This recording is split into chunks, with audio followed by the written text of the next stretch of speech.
Shoutout po sa mga viewers at followers ko po. Especially po sa mga nagpapagawa po ng mga bahay dyan. Kung magpapa-slab po kayo, mas maganda pong gamitin pangsahig po sa slab natin. Ay tulad po ng nakikita po ninyo, ang tawag po dyan ay web decking or steel decking. Bukod po sa matibay na, di na po kailangan tanggalin pagkatapos pong mabuhusan ng semento ang slab at magpa-curing. At higit po sa lahat, hindi po masasayang ang materyales natin.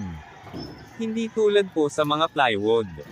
Kung plywood po ang gagamitin nating pangsahig, bukod sa tatanggaling pa pagkatapos mabuhusan, sayang pa ang pera. At kung mapapansin nyo po, konti lang po ang magagamit nating mga bakal.